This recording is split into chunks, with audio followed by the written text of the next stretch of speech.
Bueno,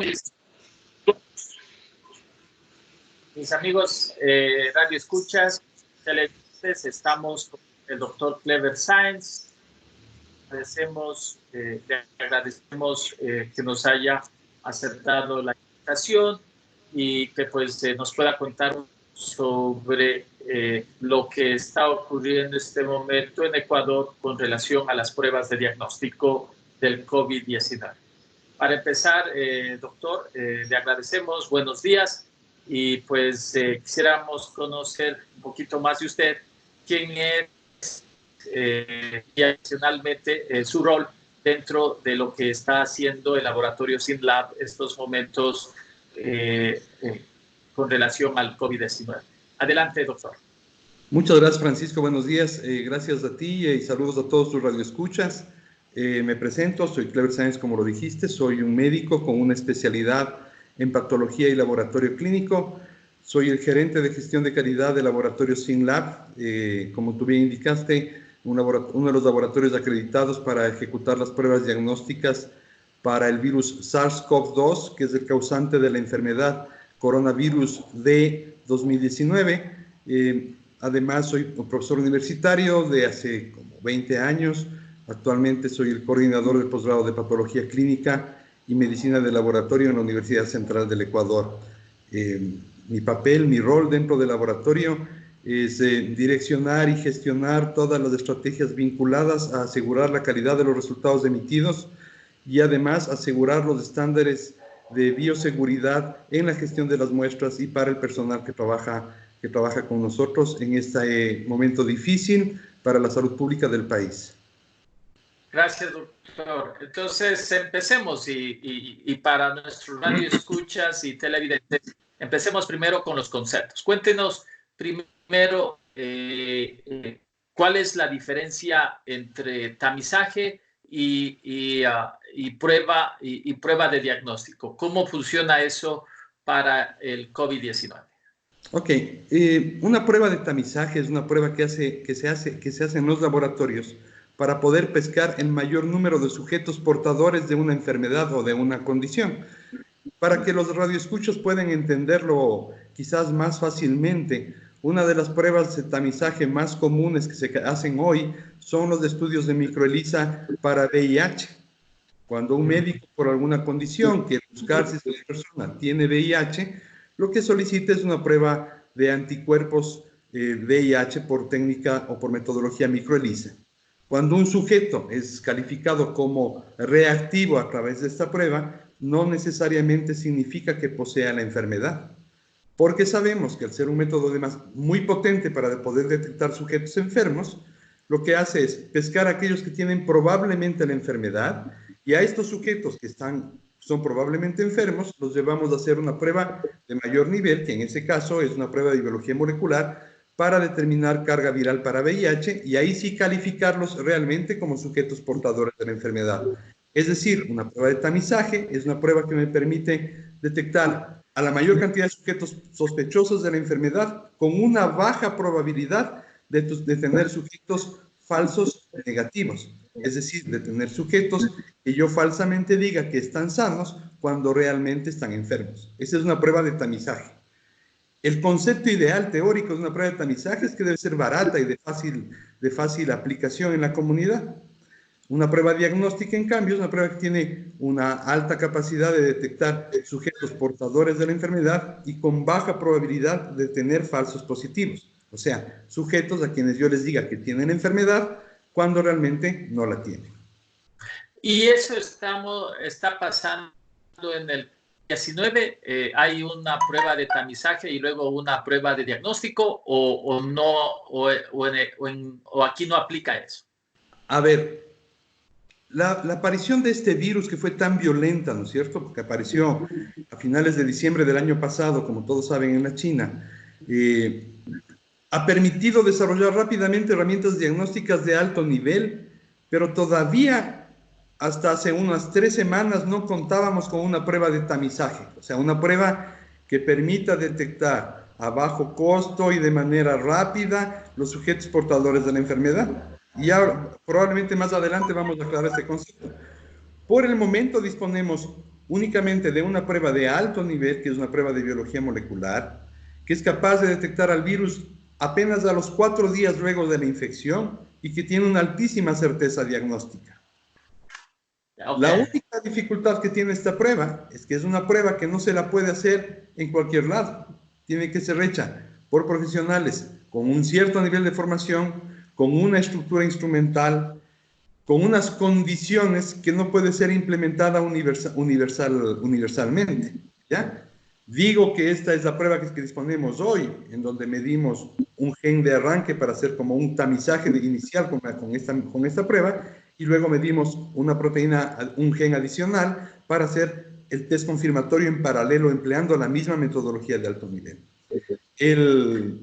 La semana pasada, se aprobó en los Estados Unidos una prueba de biología molecular rápida, que es un point of care testing, que lo que hace es identificar rápidamente el componente genético del virus, la estructura del RNA, y lo que le hace es, una vez que lo detecta, permite que florezca, o sea, que emita luz. Cuando una muestra testeada de esta forma emite luz fluorescente en ciertas condiciones, este equipo que hace este ensayo entre 15 y 30 minutos es calificado como un test junto a paciente de diagnóstico rápido. El problema que vamos a tener es que lastimosamente esta prueba o esta instrumentación nueva no va a estar disponible en el país, dada la alta demanda que tiene el mundo de este tipo de instrumentación y que inicialmente cubrirá, al parecer, el mercado de los Estados Unidos. Revisábamos ayer, y el día de ayer, otra casa comercial, otro fabricante de mucho prestigio, está por lanzar al mercado otro point of care testing, o sea, otra prueba de estas rápidas de diagnóstico junto a paciente, que promete ser igual de buena que la que salió la semana pasada. La va a lanzar para el mes de abril, pero no tenemos certeza alguna de que esté disponible para América Latina y que esté disponible para el Ecuador. Y entonces hablemos de la prueba que ustedes están haciendo, y me imagino junto con el resto de laboratorios acreditados en el Ecuador. Primero, esta prueba, ¿quién la produce, los tests, los reactivos? ¿Quién la produce? ¿Y de dónde viene? ¿De dónde estamos importando? ¿Y qué tanto demora los resultados en conocer? Ok, la prueba diagnóstica que estamos usando nosotros es una prueba diagnóstica que es producida por Roche Diagnóstica. La prueba, nosotros y el Instituto de Salud Pública del Ministerio de Salud Pública estamos usando una prueba que es producida por Roche Diagnóstica. Esta prueba viene de Europa, me parece que viene específicamente de Alemania. Es una prueba de biología molecular que permite detectar 2 genes de la estructura, de la envoltura, de la cápside del virus. Como el virus ya está tan famoso y le conocemos con sus cachitos ahí, lo que detecta es una parte del gen que codifica esa membranita, esa capa que cubre al virus. Esa es la prueba que estamos usando. En el mundo se está usando esa prueba y pruebas de otros proveedores que hacen algo muy parecido.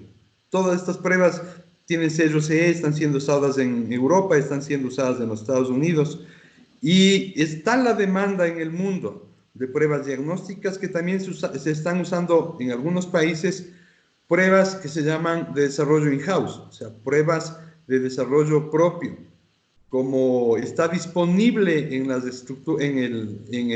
las bases de datos ya la estructura completa del genoma del virus.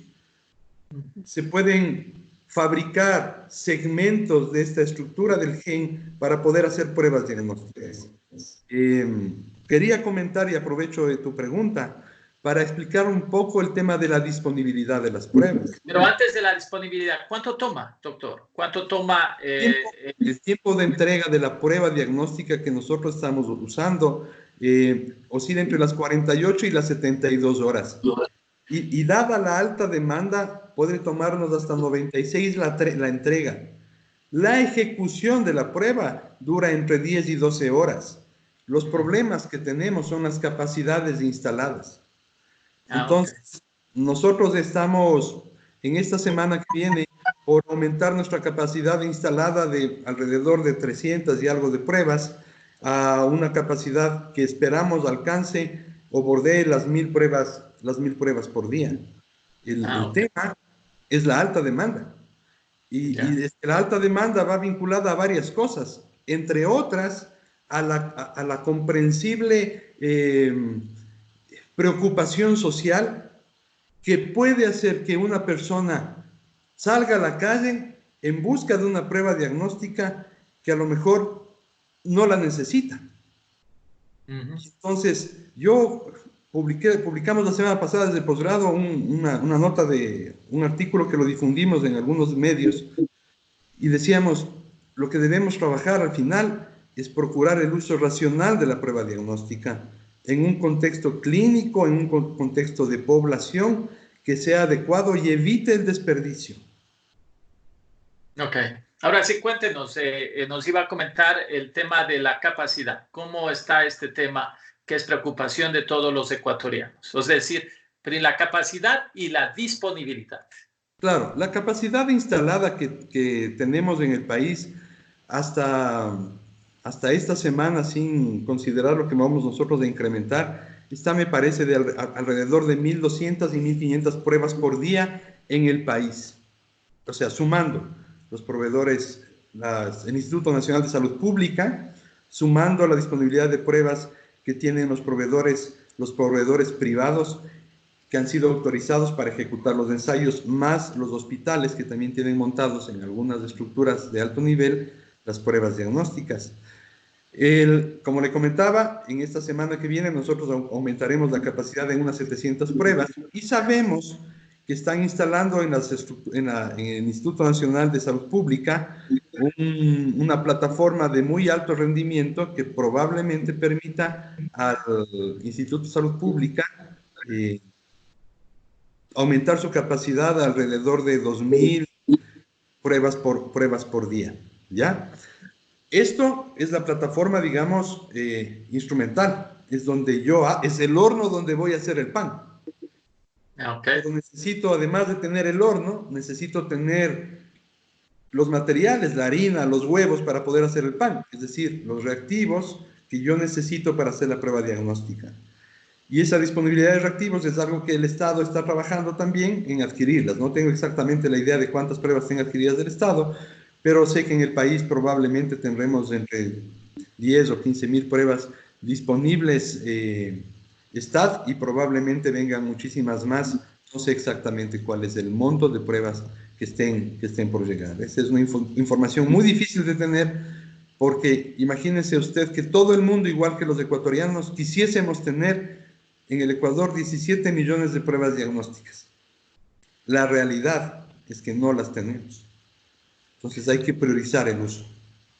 Y doctor, es decir, 10, 15 mil pruebas estaríamos hablando básicamente una capacidad de por una semana más, porque de lo que he mirado las estadísticas, como usted bien dice, se están realizando alrededor de 1.200 pruebas al día, de las cuales el 20% están resultando positivas. Es decir, estamos trabajando a capacidad máxima, si se puede poner la expresión. Exactamente, sí, es que el volumen de pruebas que vamos haciendo y el volumen de reactivos que van llegando van jugándose en medio de la disponibilidad de pruebas que tienen los fabricantes para poder ponerlas en el mercado también. O sea, es muy difícil asegurar y yo decirle a usted, además no tengo ese nivel de decisión, de saber exactamente cuántas pruebas están planificadas las compras para el Estado. Eh, Nosotros aseguramos nuestra capacidad, tener nuestra capacidad operativa al máximo, más toda la capacidad logística que debe estar por detrás para poder trabajar con las pruebas diagnósticas, movilizando las muestras desde los lugares donde se requieren hasta los lugares donde se ejecutan los ensayos. Porque sí hay que explicarle a la población que esta prueba diagnóstica no es igual que hacernos una glucosa, que requiere realmente condiciones muy especiales. Y en este sentido, ahí viene la preocupación, en los últimos días la preocupación, todos estamos mirando el crecimiento de contagio, porque supuestamente estamos en la etapa segunda, que es la de escalamiento rápido de tener casos nuevos. Pero si tenemos el problema de que no estamos haciendo las suficientes pruebas, me viene la inquietud de que capaz que ahí afuera podrían haber muchos más casos de los que nos están mostrando las estadísticas, porque no tenemos, digamos, ni la disponibilidad ni la capacidad. Exactamente, yo creo que nos está pasando eso, no logramos detectar todos los casos positivos, pero la gente debe estar clara que eso pasa en el Ecuador y pasa en todos los países del mundo, incluyendo Estados Unidos, incluyendo Italia, España, Alemania. La capacidad de poder hacer las pruebas en un volumen muy alto, lastimosamente no es factible. Conversaba con un colega suyo, me parece que el día sábado o el día viernes, que me hizo una entrevista y le decía yo, ¿cómo deberíamos actuar desde el punto de vista epidemiológico, desde el punto de vista médico y como población, de frente a un caso con sospecha de tener la enfermedad? Y es muy claro tener el cómo actuar para poder a partir de eso emplear racionalmente la prueba diagnóstica y entender en qué me va a ayudar la prueba diagnóstica. Si esta fuese una enfermedad que tiene un tratamiento en el cual yo detecto al sujeto enfermo e inmediatamente instauro un tratamiento para llevarlo hacia la cura, la prueba diagnóstica requiere una inmediatez. La realidad, y va a sonar crudo lo que yo voy a decir, es que esta enfermedad en realidad no tiene cura. Lo que tiene es un manejo en sus fases de enfermedad que van a tener dos tipos de desenlaces. Un sujeto que se enferma y que termina inmune, curado, solo, porque su sistema inmune fue capaz de controlar la infección del virus. O el otro desenlace es tener un sujeto que toma la enfermedad, tiene complicaciones severas y fallece. ¿Para qué me sirve la prueba diagnóstica en este periodo entre el inicio de la infección y el desenlace? La prueba diagnóstica me sirve para decidir el confinamiento. Porque a mí me interesa como país lograr disminuir la mayor cantidad de contagios, confinando las personas para evitar la diseminación y evitar la saturación de los servicios sanitarios, donde finalmente, si se saturan, la gente va a morir por falta de capacidad instalada. ¿Qué es lo que se ha visto desde la epidemiología durante los últimos 3 meses? Que dice, si de 100 personas que son portadoras de la enfermedad, que están infectadas, de 100 personas que están infectadas, 30 personas ni siquiera van a tener síntomas. Van a ser asintomáticas. Entonces van a pasar de la infección a ser automáticamente inmunes. El organismo logró defenderse eficientemente y generó anticuerpos de tal manera que el sujeto ni siquiera está enfermo, ni siquiera hizo enfermedad. El otro 50%, o sea, de estos 100, 50 van a ser síntomas leves. Van a tener un poco de fiebre, van a tener un poco de malestar general, quizás algo de tos, síntomas curiosos como la pérdida de la capacidad del olfato, la anosmia, un poco de diarrea o de flojera, y eso va a pasar entre el día 9 y el día 12 de la infección, y luego se vuelve inmune, o sea, desarrolló sus defensas y pasó la enfermedad. Ahí tenemos el 80% de la población. El problema son los otros 20, donde vamos a tener 15 sujetos que van a hacer una enfermedad con más severidad. Se infectan, pasan 10 a 12 días y comienzan a hacer síntomas severos. Fiebres muy elevadas, dificultad respiratoria, mala saturación de oxígeno y van a requerir hospitalizarse. Esos requieren hospitalizarse. ¿Para qué? Estas personas reciban monitoreo médico cercano, reciban control de sus funciones vitales, hidratación por vía endovenosa, y de esos sujetos, unos pocos, de esos 15, quizás unos 5, un 5%, un 3% van a fallecer, y luego el resto van a ser inmunes. En este sentido, doctor, un poco, bueno, el primer 30% asintomático de lo que entendemos, esto de quedarse en casa, son las medidas para que, pues, a pesar de que son asintomáticos, pueden ser transmisores y entonces mejor se quedan en casa y no transmiten. El 50% que sí presentan algún tipo de síntomas también pueden ser transmisores. Y ese 20% que usted nos indica deberían ir al hospital.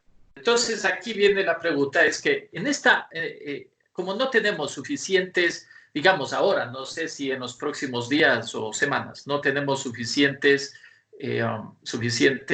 pruebas diagnósticas para realizar. Y mi preocupación era que en ciudades como Cayambe, por ejemplo, que todavía no hay ningún caso positivo confirmado, pueden haber personas con síntomas, es decir, presentan, llaman por teléfono, se acercan al hospital y dicen, vea, tengo los síntomas, pero el problema es que no hay pruebas. Pero y entonces aquí viene la pregunta, ¿qué hacer con esas personas que presentan síntomas leves? ¿Cómo cuidar de que de que no transmitan a otros? ¿Cuáles deberían ser las medidas para ellos? Porque Las medidas, las medidas de cuidado son, deben estar confinados en una sola habitación, idealmente debe ser una habitación muy bien ventilada, de ser posible tener un servicio higiénico propio, tener utensilios de comida propios también y mantenerlos alejados y aislados del resto de la familia. Comunicar a través de las vías definidas por el Estado al sistema sanitario para que el sistema sanitario pueda proveer la evaluación médica o el seguimiento médico por las vías que lo hayan definido, porque hay que monitorizar la aparición de síntomas, y en paralelo podría contactar con alguno de los proveedores privados, si es que fuese el caso y si así lo decidiese, para poder organizar una toma de muestra a domicilio.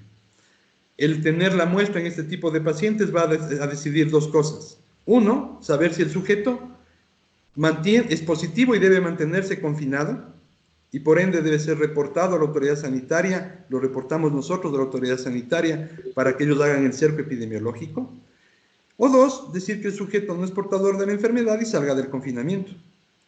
Lo peor que puede hacer una persona en estas condiciones es angustiarse, pensar que es portador de la enfermedad y salir desesperadamente en busca de atención sanitaria, a copar los hospitales, a copar los centros de salud, porque el escenario que puede tener ahí es que a lo mejor es probable que tenga una gripe estacional y el rato que salió se contaminó ahí sí de COVID.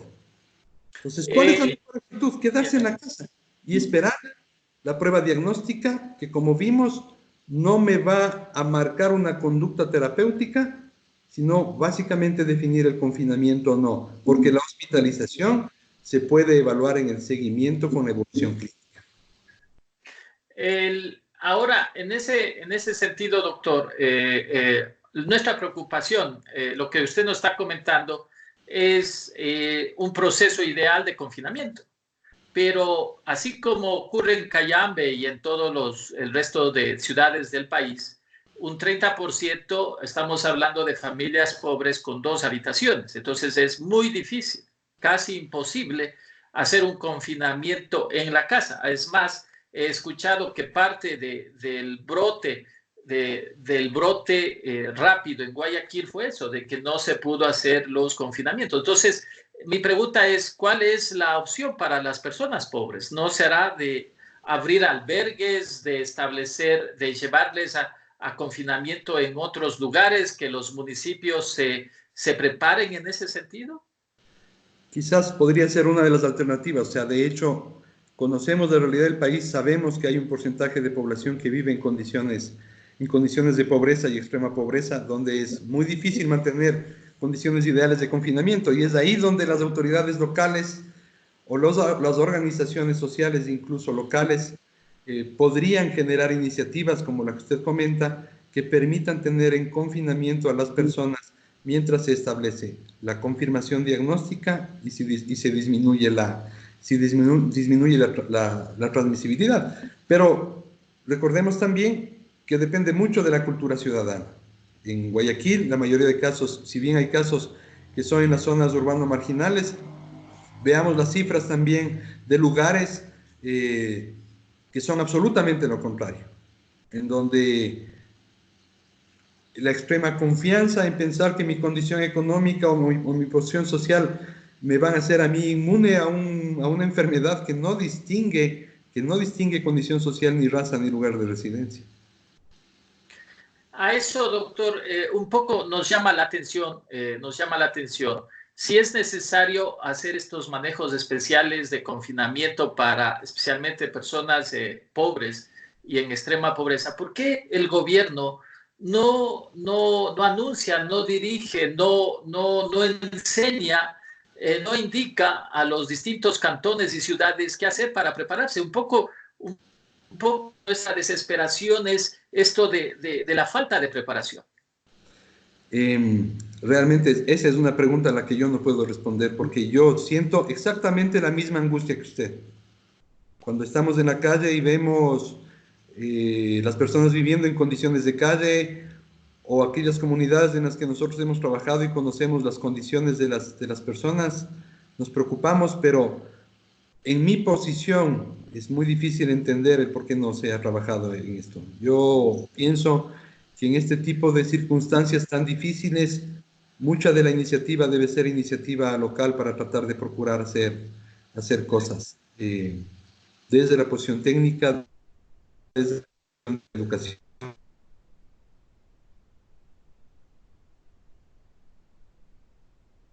La organización política no nos abastece. Creo que deberíamos ser las personas las que tratemos de organizarnos de alguna manera. Es triste, pero esa es la realidad del país y probablemente de muchos países. Ahora, volviendo al tema de la disponibilidad de las pruebas, lo que nos estaba indicando, ya hablando a nivel nacional, es que tenemos pruebas suficientes para una semana más. O sea que si hay alguna falla en la importación del gobierno sobre muchas más pruebas, entonces va a llegar un momento que capaz que no tenemos pruebas para hacer el diagnóstico. No, el mensaje creo que no se entendió bien. El mensaje es que tenemos pruebas disponibles, pero las pruebas disponibles no están siempre localmente. Uno está trayendo las pruebas, están con mecanismos de importación que uno las tiene. Usted me dice, ¿cuántas pruebas hay en el país disponibles? Tenemos 5, 10 mil pruebas, 15 mil pruebas disponibles localmente, pero que están moviéndose para llegar. Piense que nosotros, que somos una compañía privada, estamos ampliando nuestra capacidad a alrededor de 1000 pruebas por día. Quiere decir que tenemos asegurado certeza la provisión de ese volumen de pruebas al menos durante unos 30 o 60 días más para que asegure el flujo y la necesidad de la población que nosotros atendemos. Entonces, ¿quién sabe exactamente las cifras de la disponibilidad de pruebas? Es el Estado quien conoce todo el flujo global, digamos, ¿no? Nosotros aseguramos nuestro flujo para nuestro segmento. Ya. Ahora, cuéntenos un poco, ¿cómo es el proceso? Supongamos que pues, a mí me empieza algún tipo de síntoma y me desespero y digo, llamo a SynLab y digo, no, hágame la prueba. ¿Cómo funciona este proceso de la decisión de que ustedes decidan hacer o no las pruebas? Ok. Si usted se comunica con nosotros, nuestras operadoras de call center le van a dar a usted una dirección electrónica donde va a aparecer un formulario. Este formulario electrónico le va a pedir varias cosas. Le va a pedir su información epidemiológica completa, apellidos, nombres, número de cédula, número de teléfono. Le va a pedir que suba la información de su pedido médico, porque no se puede hacer la prueba sin la prescripción médica, ya sea de un médico público o sea de un médico privado, y debe añadir obligatoriamente una hoja de información epidemiológica que se llama EPI1, que es parte del sistema de vigilancia y alerta epidemiológica, que debe ser llenada también por su médico. Más alguna información clínica básica, temperatura si la tiene, si tiene tos o si tiene dificultad respiratoria. Una vez que se llena este campo, el sistema le agenda a usted una cita con un día. Habitualmente las citas están programadas para el día siguiente, si es que no está lleno el día siguiente. Hay un cierto número de cupos que se dan por día.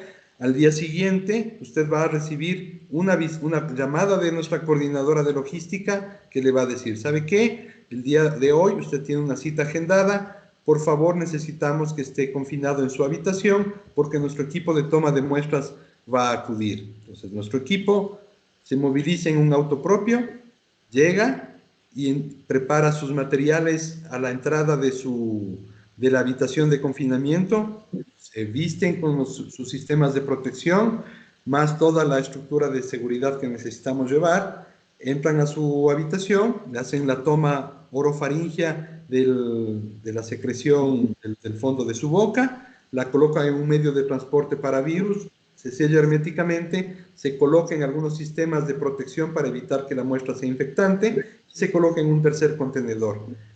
Esto y todos los desechos se retiran de su habitación y el personal acaba fuera de su habitación de hacerse un retiro de la ropa adicional, la cual es desechada, colocada en un contenedor nuestro y transportada su muestra hacia nuestras instalaciones. En ese sentido, ¿cuál es su área de influencia? Es decir, ¿cuán lejos ustedes pueden ir? Porque están en el norte de Quito. Entonces, ¿hasta dónde pueden ustedes hacer esas visitas? A ver, nosotros trabajamos en toda la ciudad realmente. Hacemos tomas diariamente en los valles. Si hay necesidades más extremas, por ejemplo, Cayambe, que está un poco más lejos, lo programamos para trabajarlo en fines de semana. El laboratorio SynLab es un laboratorio de derivación de muestras. Es un laboratorio que nos especializamos en mover muestras de todo el país. Tenemos personal nuestro tomando muestras en Guayaquil y transportando muestras de Guayaquil, ayudando a cubrir la demanda en Guayaquil. Tenemos personal nuestro trabajando en Manta, tomando muestras en Manta y remitiendo muestras en las condiciones bioseguras hacia nuestra planta de procesamiento en Quito. Y la autoridad sanitaria liberó una autorización para que existan laboratorios que no hagan el ensayo, pero que estén calificados para hacer la toma de muestras, que requieren ciertas condiciones, y estamos recibiendo muestras también de estos laboratorios que a nivel del país están tomando muestras y remitiendo nuestras instalaciones. Usted un poco nos ha conversado el proceso vía demanda. Digamos, yo necesito que me haga la muestra. Nos ha comentado y nos ha dicho el proceso. Pero cuéntenos cómo funciona el otro proceso. Supongamos que llega la persona con síntomas al centro de salud, digamos en Cayambe, o al hospital de Cayambe, y entonces el personal allí tiene, ¿puede ellos hacer y tomar la muestra, o ellos necesitan llamar a equipos como de su laboratorio para que vayan a Cayambe y tomen la muestra? ¿Cómo funciona esa parte? Los hospitales de tercer y cuarto nivel deberían tener la infraestructura de bioseguridad para poder tomar la muestra. Cuando son estructuras que son dependientes de la autoridad sanitaria del Ministerio de Salud Pública, las muestras que ellos toman son muestras que son referidas al Instituto de Salud Pública. ¿Ya? Yeah. Nosotros somos prestadores privados que ofertamos servicios de apoyo a la red privada de servicios, pero también a la red pública cuando así lo requiere. Hay toda una metódica en la red pública. Nosotros estamos calificados para la red pública en las zonales de Guayas, en las zonales de Manabí, en las zonales de Quito. Y cuando nos han pedido, si nos pide soporte, por ejemplo, los hospitales de la Seguridad Social de Manabí, y estamos calificados dentro de esa zonal, hay que tener un proceso burocrático que requiere ser cumplido para poder ejecutar el apoyo nuestro a la red pública de servicios. O sea que, ¿pero eso está funcionando o hay ahí demoras? Está funcionando. O sea, de a poco hemos ido construyendo una estructura en la que la red privada de servicios, no solo SynLab, sino los otros laboratorios de la red privada, podemos soportar las necesidades imperiosas de la red pública de servicios. Y la semana pasada se autorizó en el Ministerio de Salud Pública montar estrategias que permitan detecciones masivas de alto volumen parecidas a las que se hicieron en Corea, como es el drive-thru. El drive-thru, para que la gente lo tenga en la cabeza, es como cuando uno va a un lugar de venta de comidas y tienen el servicio al vehículo, es eso, un drive-thru. Entonces, la propuesta es comenzar a montar drive-thrus en las ciudades donde se pueda contar con el soporte para hacerlo, en locaciones que estén permitidas, de manera controlada, para poder tener, creemos ahí, la capacidad de hacer al menos entre 300 y 500 muestras por día, lo que sería un soporte interesante para la salud pública, pero en paralelo a esto hay que tener el número de pruebas que me permitan a mí poder responder a esta demanda, ¿no? Y de la experiencia, que lo que les ha ocurrido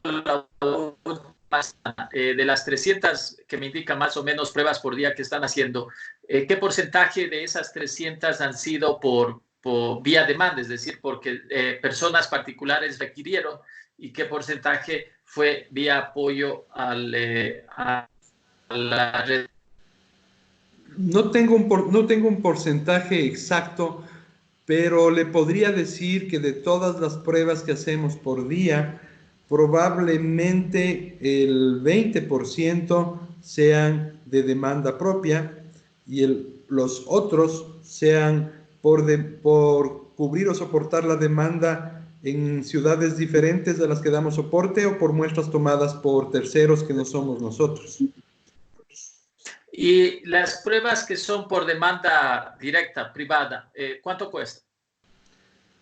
Los precios que están definidos son los precios que se discutieron con la autoridad sanitaria y que son los precios que autorizaron. Cuesta $80 la prueba para ciudadanos que cuenten con pedidos del Ministerio de Salud Pública y cuesta $120 para ciudadanos que vengan con pedidos del sector del prestador privado. Esa es la diferencia de costos, digamos, entre público y privado. Ok. Bueno, mi doctor, creo que ya estamos llegando al final de esta conversación. Ha sido muy interesante. Quizás lo último que me gustaría conocer es cómo, o quizás para que los radioescuchas y televidentes entiendan, ahora que usted va o pretende subir su capacidad a 1000 por día, equipos va a tener al tiempo recogiendo las muestras. No sé, me imagino como varios autos con personas de salud. ¿Cómo es qué tan grande es la logística? La logística es grande. Tenemos varios vehículos que mueven muestras desde provincia, donde nuestros socios vinculados han sido entrenados para la toma de muestras a través de un sistema o de un diseño de bioseguridad que lo montamos nosotros empleando a partir de normas internacionales. De hecho, el Ministerio de Salud Pública lanzó un video sobre la toma de muestras que está basado en nuestro protocolo y está hecho con personal nuestro. Tenemos, al menos en Quito, tenemos un par de equipos que están funcionando. En Guayaquil tenemos 3 equipos que están funcionando. En las provincias los equipos son de los laboratorios que están vinculados a nosotros. Y en Quito probablemente tendremos unos 4 equipos adicionales y esperamos en Guayaquil poder aumentar la capacidad. El tema es que las personas que ejecutan las tomas de muestras deben cumplir con ciertas condiciones de salud. Nosotros aseguramos algunas condiciones al personal nuestro para la toma de muestras, condiciones de confinamiento para que estén alejados de sus familias y de su entorno mientras se ejecuta esta actividad que es calificada como de riesgo, y monitoreos semanales de su condición de salud, porque tienen obviamente más probabilidad de contraer la enfermedad que la población general. Todas son personas profesionales que dan su asentimiento informado, o sea, su consentimiento propio de que conocen la severidad de la enfermedad y lo que estamos haciendo, y no podemos obligar a ningún profesional a que haga las tomas sin ese sentimiento. O sea, tratamos de manejar todos los conceptos éticos y estructurales también para asegurar que las personas hagan las tomas en las mejores condiciones posibles. Bueno, felicitaciones, doctor. Es un trabajo muy importante, muy necesario para la emergencia que estamos pasando. Y pues qué bueno que se esté haciendo con mucha profesionalidad y con todos la parte ética y también la parte de calidad con todos los estándares internacionales que se requieren en esto. Quizás unas últimas palabras y su mensaje a los radioescuchas y televidentes de Ecos de Cayambe, por favor. Muchísimas gracias, Francisco. Agradecer a las personas y solamente dejarles con un mensaje muy claro. Por favor, sigamos las instrucciones de confinamiento. Por favor, no entremos en desesperación y angustia, que es la peor de las consejeras. Tengamos tranquilidad. Si tenemos síntomas o creemos tener la enfermedad, tratemos de confinarnos. No nos asustemos. Busquemos ayuda y soporte a través de las vías que están definidas desde el Estado, o si desean usar los canales privados, estamos también dispuestos a prestarles servicio en estas condiciones tan complicadas para la salud del país. Que Dios los bendiga a todos y estamos trabajando en beneficio de la patria. Muchísimas gracias, Francisco. Muchas gracias, doctor, y le deseo todos los éxitos en estos momentos difíciles. Muchas gracias. Muchas gracias, Francisco. Hasta luego.